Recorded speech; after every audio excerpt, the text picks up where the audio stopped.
All right, my name's Ron Jenkins. A lot of people call me Jinx. I'm a recovering drug addict, alcoholic, dope fiend, whatever. I guess part of my story is when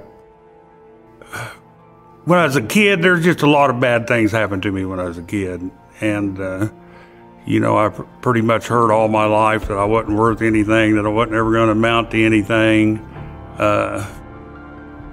You know, my parents were good people. My dad and I never got along at all. And so at about 16 years old, I decided I was going to be a biker when I grew up.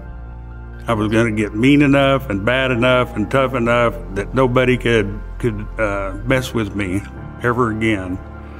And I pretty much pursued that lifestyle for a lot of years. You know, I did all the things bikers do, all the horrible stories, evil, mean, wicked, nasty things people do. I've done most of them. And you know, I spent most of my life drinking and drugging. I like to shoot dope. I like heroin. I like narcotics. Actually, I like it all. So it's, like I said, I spent a lot of my life doing that. And I was raised up in a church, and it wasn't a very good experience.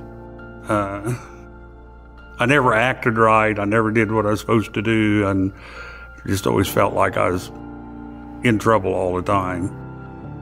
You know, I would like to say this. My parents were good people, and all the stuff that happened to me when I was a kid, I don't think caused me to be an alcoholic and a drug addict, and it probably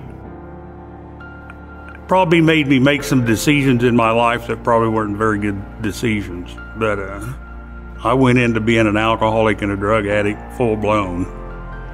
And I like to get blind, staggered, gutter crawled, and drunk, and that's what I did for a lot of years. The first time I went to treatment was in 78 or 79, and I stayed sober for about a year at that time. And somewhere in there, evidently, I got God in my life a little bit. What happened to me was, once I got God in my life, He wouldn't leave me alone. Once I got desperate enough and asked Jesus to come into my life and started believing, then I couldn't not believe. I couldn't get rid of Him. And I tried for a lot of years. I went back out in the winter of 80 and 81, and I didn't sober up again until 1995. Somewhere in there, I started developing a little bit of a conscience and a few morals and a few principles, and you know, it got to be where there was some things I was doing in my life. I'd go ahead and do them, but I'd feel bad about it after I did it, and it used to baffle me when I felt like that. You know, somewhere in there, I met my sponsor, and him and his wife went to church, and so I started going to church and with them, and followed them to Grace Point. And when they started Grace Revolution, I knew Tim. I'd known Tim for a while, and I just kind of followed everybody over here. Well, actually, I just followed Tim over here. I'm not really that sociable. It takes me a long time to get to know people and socialize with them and stuff. And like I said, I'd known Tim for a while. You know, I know through talking to Ken and talking to Tim and coming to church, you know, my life has changed. And I don't know that my life has changed, but I've changed inside. And like I said, God has always been there. He's always been working on me. And even if I'm reluctant, he's not. So You know, some of my behavior I know has changed over the years, and I attribute that, I give all that credit to God, because left up to my own means and my own desires and wishes, I don't act that good. I was volunteering, doing some helping with the Project Laundry. Tim talked to me a little bit about taking it over and helping with it, and trying to run the thing. And I agreed to it. I said I'd do it. I'd been doing it. I'd been doing the volunteering, and I like doing it. I think it's a great thing to help the community and the people, and so anyway, I've taken over that thing, and it's doing good. We've got some more volunteers helping. You know, I've been doing it long enough. Some of the people that come in there, I even know their names and stuff.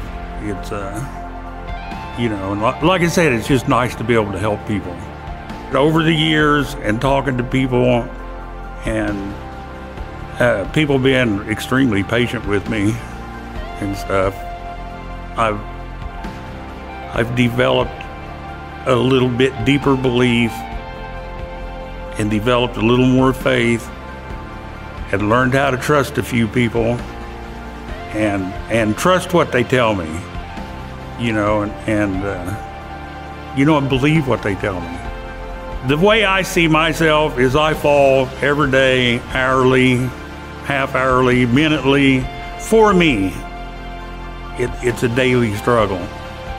And, you know, I keep trying to go forward. I keep searching. I keep asking questions. And, you know, I haven't given up yet. I don't think God ever gave up on me. So at this point in my life, I'm trying not to give up on Him. And, you know, like I said, it's a daily struggle. I struggle praying. I struggle believing. I struggle having faith. You know, I doubt God. But I just keep on. I keep going. I try to keep going and keep learning. And the more I learn, the less doubt, the less fear, the less all that stuff I have, and I develop a little more belief and a little more faith and a little more trust.